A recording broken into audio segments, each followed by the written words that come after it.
बिहार के दरभंगा में एक रैली में एआईएमआईएम अध्यक्ष असदुद्दीन ओवैसी ने यूपी के सीएम योगी आदित्यनाथ पर हमला किया। ओवैसी ने कहा कि यूपी के सीएम योगी आदित्यनाथ चुनाव के दौरान पाकिस्तान की बात करते हैं। ओवैसी ने कहा कि वो टू नेशन थ्योरी नहीं मानते और भारत ही उनका घर है।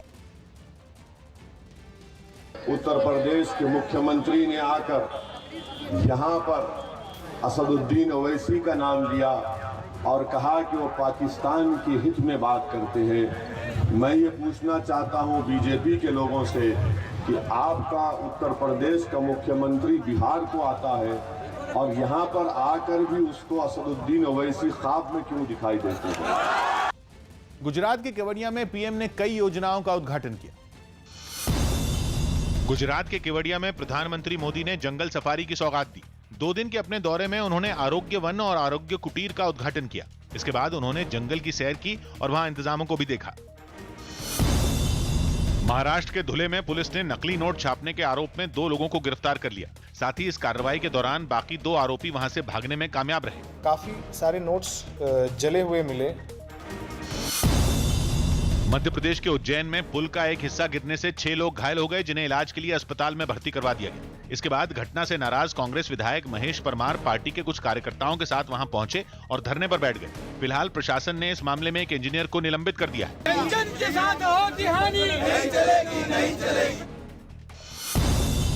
Web series Modi season 2 CM to PM का ट्रेलर जारी कर दिया गया। इस सीरीज में अभिनेता महेश ठाकुर प्रधानमंत्री नरेंद्र मोदी की भूमिका में नजर आएंगे। तुम तो सन्यासी बनने आए थे ना, तो अब क्यों जा रहे हो? संसार याद आया क्या? समाज याद आ गया। तुर्की के इज़मिर में 7 की तीव्रता वाले भूकंप से कई इमारतें जमींदोज हो गई। वहां राहत और बचाव का काम जारी है। इज़मिर में इमारतों के मलबे के नीचे फंसे लोगों को निकाला जा रहा है। इज़मिर में मलबे के नीचे दबे 3 लोगों को बचाया गया। लोग दीवारों के स्लैब हटाकर मलबे में दबे लोगों को बाहर निकालने में मदद कर रहे हैं। तो वहीं भूकंप की वजह से तुर्की के समोस में भी काफी नुकसान की खबरें हैं। सरकार की तमाम कोशिशों के बाद भी दिल्ली एनसीआर में प्रदूषण कम होने का नाम नहीं ले रहा। न्यूज़ 18 की प्रियंका कांडपाल की रिपोर्ट है कि दिवाली से पहले ही दिल्ली के बवाना इलाके में इस सीजन में प्रदूषण ने अपना रिकॉर्ड तोड़ दिया और वहां पर पहली बार एयर क्वालिटी इंडेक्स 447 रिकॉर्ड किया गया, जबकि शादीपुर में AQI 417 रहा तो वजीरपुर में AQI का स्तर 410 दर्ज किया गया। कमोबेश यही हाल दिल्ली के द्वारका इलाके में भी रहा, जहां एयर क्वालिटी इंडेक्स 408 रिकॉर्ड किया गया, जबकि आनंद विहार में AQI का स्तर 407 पर पहुंच गया। दिल्ली के कई इलाकों में AQI का स्तर 400 के पार पहुंचने की वजह से लोगों को आंखों में जलन और सांस लेने में परेशानी का सामना करना पड़ा। दिल्ली में वायु प्रदूषण एक बार फिर बढ़ा है और ये इस सीजन का सबसे ज्यादा AQI है। दिल्ली के ज्यादातर इलाकों में AQI यानी कि एयर क्वालिटी इंडेक्स 400 से पार है। यूपी में डीजीपी मुख्यालय की ओर से अलर्ट जारी किया गया है। सभी जिलों में अलर्ट जारी कर फ्रांस की घटना को लेकर सतर्क रहने को कहा गया है। सभी जिलों की पुलिस को पेट्रोलिंग बढ़ाने के निर्देश भी दिए गए हैं और इसके साथ ही संवेदनशील जिलों में खास सतर्कता बरतने को कहा गया है। डीजीपी मुख्यालय ने पश्चिम यूपी में खास ध्यान रखने के निर्देश दिए हैं।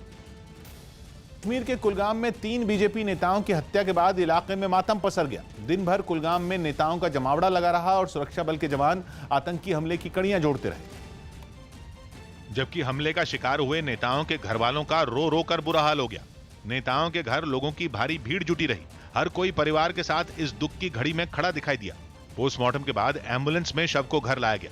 शव के एम्बुलेंस से निकलते ही लोगों के सब्र का बांध टूट सा गया। हर किसी के चेहरे पर मातम के साथ गुस्सा भी दिखने लगा। बीजेपी नेता रविंद्र रैना भी मारे गए नेता के परिवार को हिम्मत देने के लिए पहुंचे और काफी देर तक परिवार के साथ बैठे रहे। कानून तो अपना काम करेगा, लेकिन ऊपर वाला भी, खुदा भी उनको कभी माफ नहीं करेगा। नेताओं के जनाजे में भी लोगों की भारी भीड़ उमड़ी। बीती रात कार से निकले तीनों नेताओं पर आतंकियों ने ताबड़तोड़ गोलियां बरसाई थी। पुलिस का भी मानना है कि ये एक साजिश हो सकती है। फिर मिलिटेंट गाड़ी में आता है और अटैक करके और इतना दूर चला जाता है, छल भाग जाता है, तो बहुत संभावना है, चांस है कि प्री प्लान अटैक होगा। पुलिस का मानना है कि इस हमले में लश्कर के अलावा 2 और आतंकी संगठन शामिल हो सकते हैं। झारखंड के जमशेदपुर से एक बार फिर हैरान करने वाली तस्वीरें सामने आई हैं। मामला वहां के MGM अस्पताल का है, जहां पर एक महिला को अस्पताल से एम्बुलेंस नहीं मिली, जिसके बाद महिला का पति उसे एक ठेले पर बैठाकर ले गया। महिला के पैर का प्लास्टर कट गया था और वो चल नहीं पा रही थी और इसी वजह से महिला को स्ट्रेचर की जरूरत थी, लेकिन उसको स्ट्रेचर नहीं मिला, जिसके बाद उसको ठेले पर बैठाकर अस्पताल से बाहर लाया गया, जहां से उसका पति उसे ठेले पर बैठाकर घर ले गया। महिला मरीज को एम्बुलेंस नहीं मिलने से अस्पताल प्रशासन पर सवाल उठने लगे हैं। हालांकि अस्पताल प्रशासन की ओर से ऐसा कोई मामला सामने आने से उन्होंने इनकार कर दिया है। मुंबई में फ्रांस के राष्ट्रपति के पोस्टर सड़कों पर मिलने के बाद उद्धव सरकार अलर्ट हो गई। फ्रांस के राष्ट्रपति के खिलाफ गुस्सा निकालने के लिए कुछ लोगों ने मुंबई में सड़कों पर उनकी तस्वीरों वाले पोस्टर चिपका दिए। विरोध का ये तरीका रजा अकादमी ने अपनाया। एहतिजाज का एक तरीका है जो लोगों ने इख्तियार किया है और अपने गम गुस्से का इजहार किया है। हालांकि महाराष्ट्र सरकार ने दावा किया कि उसकी नजर इस बात पर है कि इस तरह के विरोध राज्य में न फैलें। यहाँ पे कुछ इस प्रकार की घटना नहीं होना चाहिए, उसके रिएक्शन यहाँ पे नहीं आना चाहिए, इसकी ऊपर हमारी नजर। दिल्ली के बवाना इलाके में एक मुठभेड़ के बाद पुलिस ने 4 बदमाशों को गिरफ्तार कर लिया। दावा है कि ये बदमाश किसी बड़ी घटना को अंजाम देने की फिराक में थे। इस मुठभेड़ के दौरान 2 बदमाशों को गोली भी लगी, जिन्हें अस्पताल में भर्ती करवा दिया गया। सुरेश रैना का एक वीडियो सोशल मीडिया पर वायरल हो गया। इस वीडियो में वो अपने बेटे के साथ मस्ती करते हुए दिखाई दिए। एमपी के भोपाल से बीजेपी सांसद प्रज्ञा सिंह ठाकुर ने कांग्रेस नेता दिग्विजय सिंह पर बड़ा हमला बोला। प्रज्ञा ठाकुर ने दिग्विजय सिंह पर मालेगांव धमाके की साजिश का आरोप लगाया। उन्होंने मालेगांव बम धमाके के लिए कांग्रेस के वरिष्ठ नेता दिग्विजय सिंह को जिम्मेदार ठहराया। प्रज्ञा ने आरोप लगाते हुए कहा कि दिग्विजय मालेगांव बम धमाके के षड्यंत्रकारी थे। प्रज्ञा ठाकुर ने कहा कि अगर दिग्विजय का मामले से लेना देना नहीं होता तो उन्हें परेशान नहीं किया जाता। दिग्विजय सिंह मालेगांव ब्लास्ट के बहुत बड़े षड्यंत्रकारी हैं। इनकी टॉर्चर करवाने वाले, ये षड्यंत्र करने वाले देश के विरुद्ध ये इनके षड्यंत्र का पर्याप्त पर्दाफाश हो चुका है। और वो जो कह रहे हैं वो गलत नहीं कह रहे हैं कि मेरा उनसे कोई लेना देना नहीं है, क्योंकि लेना देना अगर होता तो शायद हम टॉर्चर नहीं होते।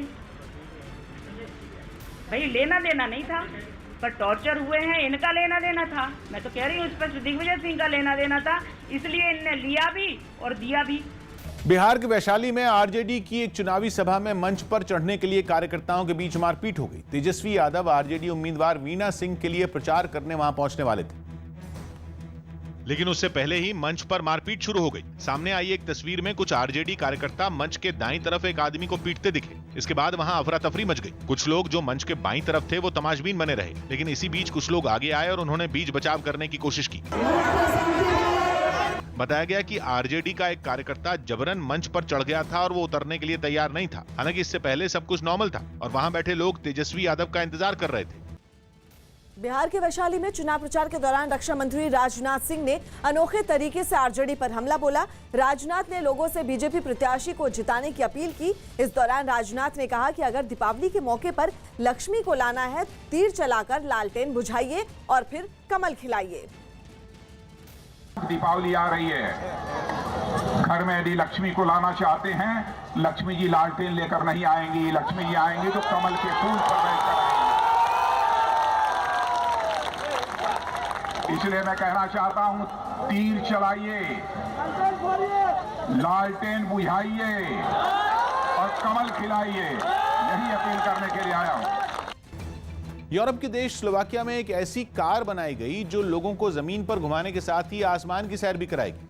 हवा में उड़ने वाली इस कार का टेस्ट रन भी सफल रहा, जिसके वीडियो में ये स्टाइलिश 2 सीटर कार हवा से बातें करती नजर आई, लेकिन थोड़ी देर बाद सड़क पर दौड़ते दौड़ते उसके पंख निकल आए और वो कार से हवाई जहाज में बदल गई।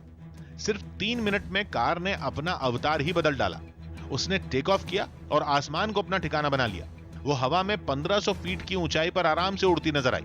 कुछ देर तक आसमान में उड़ने के बाद वो जमीन पर उतर गई और दोबारा सड़क पर दौड़ने वाली कार में तब्दील हो गई। बताया गया कि ये कार 200 किलोमीटर प्रति घंटा की तेज रफ्तार तक पकड़ सकती है।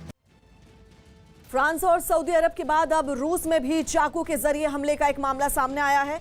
News18.com की रिपोर्ट के मुताबिक वहां 16 साल के एक लड़के ने अल्लाह अकबर चिल्लाते हुए एक पुलिस वाले पर चाकू से हमला कर दिया। जानकारी के मुताबिक हमलावर के पास पेट्रोल बम भी थे, जिनके जरिए उसने इलाके के पुलिस स्टेशन को आग लगाने की कोशिश भी की, लेकिन जब उसे रोका गया तो उसने पुलिस वाले पर हमला कर दिया। इसके बाद वहां मौजूद एक दूसरे पुलिस वाले ने हमलावर को गोली मार दी, जिसमें उसकी मौके पर ही मौत हो गई। शुरुआती जांच में इसे आतंकी हमला बताया गया है और इसी एंगल से मामले की जांच की जा रही है। रूस के जिस कुकमोर शहर में ये घटना हुई है वो एक मुस्लिम बहुल इलाका है और वहां हाल ही में फ्रांस के खिलाफ प्रदर्शन भी हुआ था।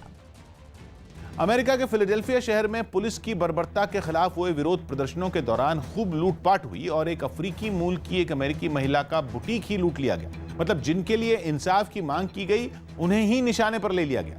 4 दिन पहले वहां पुलिस की गोली से अफ्रीकी मूल के एक अमेरिकी नागरिक की मौत हो गई थी। लेकिन उसके खिलाफ प्रदर्शन की आड़ में कुछ लोग चोरी चकारी पर उतर आए और अफ्रीकी मूल की अमेरिकी महिला का बुटीक उनके हत्थे चढ़ गया। सामने आए वीडियो में अफ्रीकी मूल की 2 अमेरिकी महिलाएं उस बुटीक में दाखिल होती दिखी। स्टोर में घुसते ही उन्होंने बिना वक्त गंवाए कपड़ों पर हाथ साफ करना शुरू कर दिया। लेकिन इसके बाद तो लुटेरों की पूरी फौज ने उस दुकान पर धावा बोल दिया। उन्होंने सामान पर डाका डाला तो डाला, वहां तोड़फोड़ ही शुरू कर दी। एक लुटेरा तो पूरी तैयारी के साथ वहां पहुंचा। कपड़े चुराने के लिए उसने अपनी जेब से इतना बड़ा थैला निकाला जैसे वो पूरी दुकान घर ले जाने का मन बनाकर आया हो। बदमाशों ने पूरे बुटीक को तहस नहस करने में 1 मिनट भी नहीं लिया।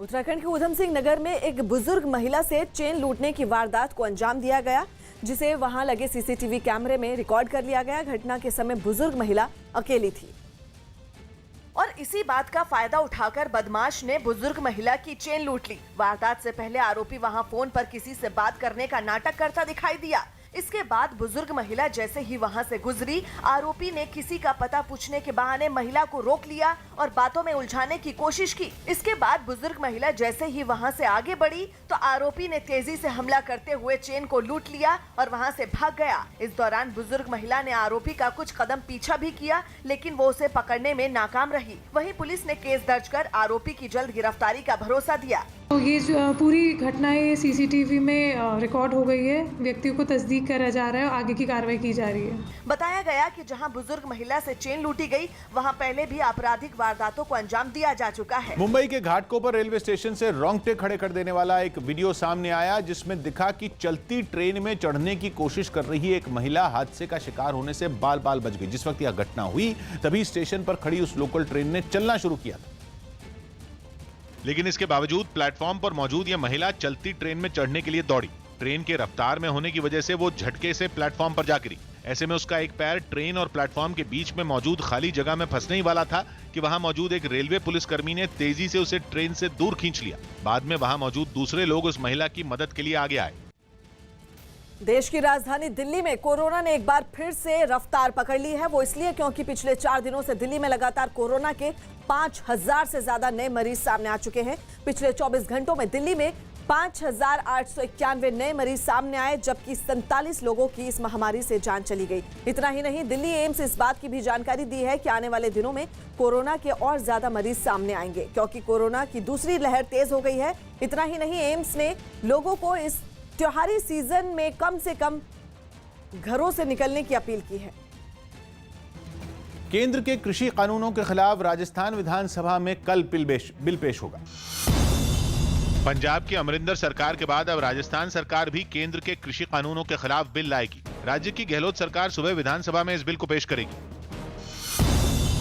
कोरोना संकट के बीच यूपी सरकार ने रविवार से लखीमपुर के दुधवा नेशनल पार्क को खोलने का फैसला लिया। हालांकि वहां 65 साल से ज्यादा और 10 साल से कम उम्र के बच्चों को जाने की इजाजत नहीं होगी। साथ ही पार्क में बिना मास्क लगाए आने वालों पर 500 रुपए का जुर्माना भी लगाया जाएगा। दिल्ली पुलिस ने एक ठेकेदार को अगवा करने के आरोप में यूपी के सीतापुर से 3 लोगों को गिरफ्तार कर लिया। साथ ही पुलिस ने आरोपियों के पास से ठेकेदार को भी छुड़ा लिया। आंध्र प्रदेश के गोदावरी में एक सड़क हादसे में 7 लोगों की मौत हो गई। यह हादसा तब हुआ जब कुछ लोग एक शादी समारोह से लौट रहे थे, तभी उनकी गाड़ी रास्ते में पलट गई। इस हादसे में घायल लोगों को अस्पताल भिजवा दिया गया। उत्तर प्रदेश के मथुरा में मामूली विवाद में 2 परिवारों के बीच मारपीट हो गई। आरोप है कि एक परिवार ने दूसरे परिवार की महिलाओं को बेरहमी से पीटा, जिससे उन्हें गंभीर चोटें आई। और इस घटना का एक वीडियो भी सामने आया, जिसमें दिखा कि एक महिला के बाल पकड़कर कुछ लोग उसे बेरहमी से पीट रहे थे। इस दौरान वहां एक आदमी भी था, जिसने अपने परिवार की महिलाओं को रोकने की कोशिश तक नहीं की। बताया गया कि छत पर खड़े महिला के बच्चे के हाथ से पानी नीचे गिर गया था और इसी बात को लेकर दोनों पक्षों में मारपीट हो गई। मारपीट में घायल हुई महिला ने आरोप लगाया कि हमला करने वाला परिवार दबंग है और आए दिन किसी न किसी बात पर लड़ता रहता है। मेरी सासू माँ को मारने की धमकी देती है वो मेरी भी धमकी देती है मारने की। लड़ाई में घायल महिलाओं ने आरोप लगाया कि पुलिस ने उनकी शिकायत पर कोई कार्रवाई नहीं की और वो दबंग भैया या किसी की मानती है नहीं और मारने की धमकी दे रही है। रोज पुलिस ला रही है हमारे घर पे और हमारी कोई सुनवाई ना हो रही। बताया जा रहा है कि दोनों परिवारों के बीच इससे पहले भी विवाद हो चुका है, लेकिन इस बार मारपीट होने से मामला गंभीर हो गया। राजस्थान में धौलपुर में डकैत केशव गुर्जर को पकड़ने के लिए खास ऑपरेशन शुरू किया गया। 5 दिन पहले वहां के एक गांव में हुई मुठभेड़ के दौरान केशव गुर्जर एक पुलिसकर्मी को घायल कर फरार हो गया था, जिसके बाद उसे पकड़ने के लिए राजस्थान और मध्य प्रदेश पुलिस की कई टीमों ने मिलकर एक अभियान शुरू किया।